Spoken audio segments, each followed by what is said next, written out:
All right, for practice today, Matthew Wright, shoulder and back, will not practice. Jake Moody, right ankle, won't practice. Juwan Jennings, hip, won't practice. Malik Collins, knee, won't practice. Leonard Floyd's having a vet day. Jordan Elliott, knee limited. Jordan Mason, shoulder limited. Deebo Samuel, wrist limited. And Mustafa, ankle limited. Go ahead. Is that what he was shaking his arm out after the game? Probably. Yeah, we didn't know during the game, though. Found out the next day. Do you want to pick something up on Monday? No, he had something in the game. We just didn't know about it Friday morning. What was it like that Pearsall back in practice, Kyle? Did you sense some kind of, players react to this? Yeah, I think everyone's excited for him to be out. We just had to walk through today, but Monday was our first day back with him, and we let him break the team down. He was excited. We didn't do much. We just had 1 2-minute drill. He was out of breath from it, so we were messing with him, trying to get him to talk right away. It was more just because he was so excited to be out there and stuff, but it was a good first day, and pumped to see him out there this afternoon. Do you feel like his presence, just making his return, kind of uplifted the team? I know they had a little extra time off with the rest as well. Yeah, I think more of the guys are just happy for him. They know he's wanted to be a part of this. It's been a crazy story, him delaying to be a part of it, and he's worked to get here, and I know the guys are just excited for him and ready to support him, help him come along. After Bosa and Leonard Floyd, your depth, and those guys have potential, after them, but they really haven't done it at the NFL level and aren't proven. How do you feel about that? And is that something you think might need to be addressed, before trade deadline? I feel good about that. You always want.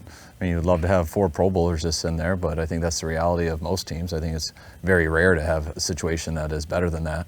It did hurt. We had big plans for E-Tour, so him going on IR hurt, but we hope to get him back later this year. So we know we have some possible guys on the horizon coming back too.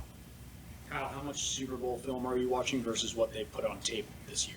Well, you stick with the 5 games they've done this year, and you go back to our last game with them. So you also go to previous games of us versus them.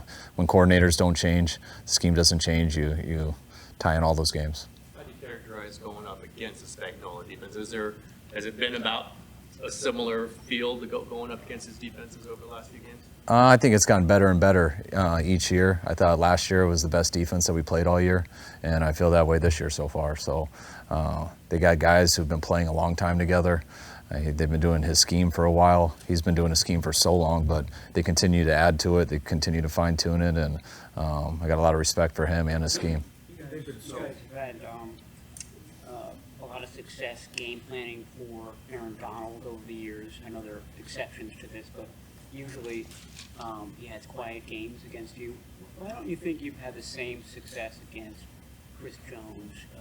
What's the difference there? There's just different variables they do with their stuff. It's sometimes a little bit harder to eliminate him, where he goes, and just some of the pressures they do. But he definitely deserves that attention. He's as good as player there is, and we try our hardest to take him out, but he makes that pretty hard.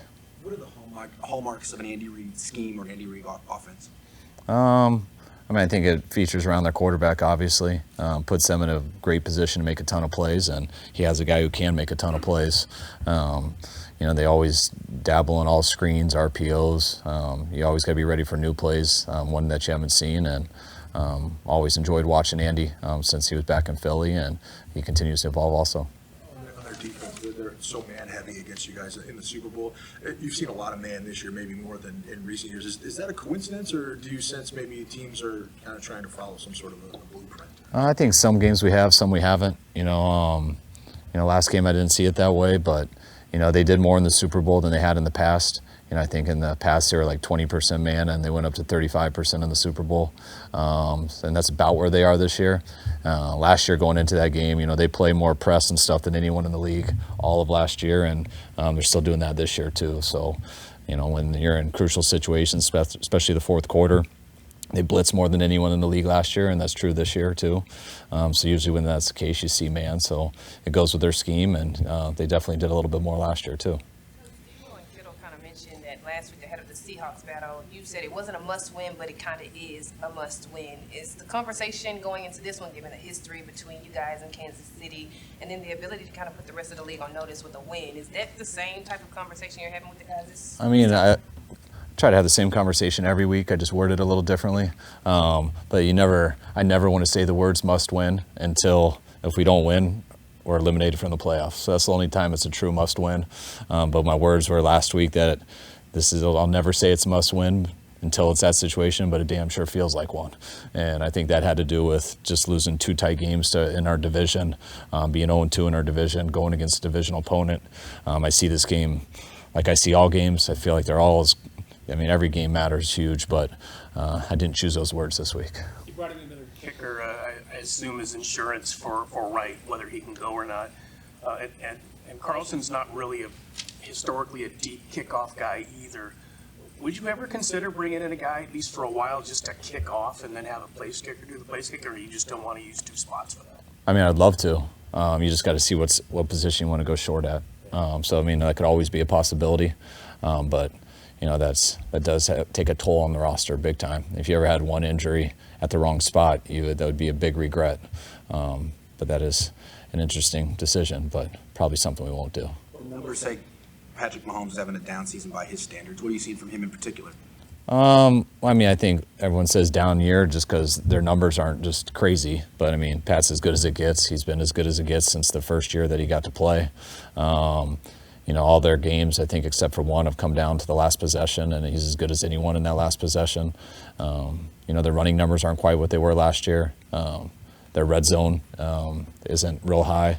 So I think that equates to numbers. But Pat is Pat, and he's as good as it gets, and I don't see that changing at all. Kyle, Brock was the #1 quarterback in the league this year and last year on the play action, but I noticed that the play action percentage this year is down. Is there any reason for that you guys haven't run as many play action passes this year? No, we try to run what we think looks good on tape, and it kind of just depends on how people are playing us. And sometimes we think it looks really good, sometimes we think it's not so good. So it's not like we don't just do things every week because we do it. I think it's just been just a matter of how the schedule's played out. How do you feel like your receivers have done against man coverage this season? I thought they've done some good stuff. I'm sure you guys have analytics on that I want to be well aware of.